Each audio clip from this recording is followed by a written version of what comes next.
So, some days you wake up and you think you've had the best idea in the world ever. I'd recently nearly finished my AC Cobra replica and was looking round for the next idea when it came to me. I will build a car from scratch. But I didn't want to build the usual Caterham Lotus 7 type replica. Oh no, I thought I would build something a little bit more interesting. I'd always loved the Art Deco cars from the 1930s, such as Bugattis and Delahides, so I decided it had to look like that. However, when it came to engine choice, I thought about the usual options of a straight 6 BMW engine or a Rover V8, but in the end, I decided it needed to be a little bit more exotic. So for me, the only choice was a V12. So I started looking at the possibilities and the options. There's a BMW V12, a Mercedes V12. But as these ideas start to occur and then they get bigger and bigger, in the end there was only one choice. A Jaguar V12 6 litre. After all, a V8 is only a couple of cylinders more than a straight 6. And if we're adding cylinders, a V12 is only a few more cylinders than a V8. And it's a well-known fact that even Jaguar themselves made the V12 installation in their own cars really simple to understand. So that was all decided. I had a car body style, I had an engine picked out.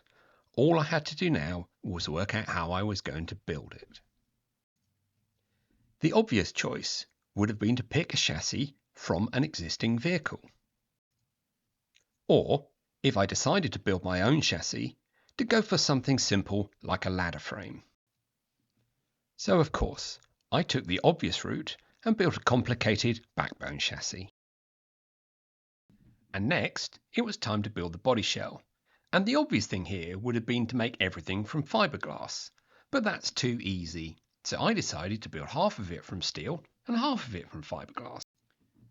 So it was around this time that I took a good long look at the doors. And I decided that at the end of the day, I just didn't like them.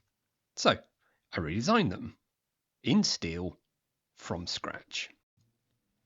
First, I cut the tops of the doors off. I then welded in a steel frame.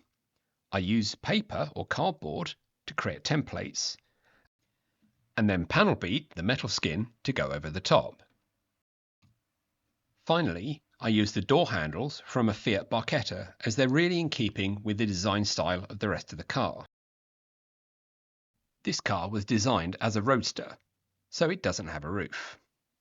Obviously, I added a roof. But I didn't want a simple canvas roof, so I've added a metal folding hardtop.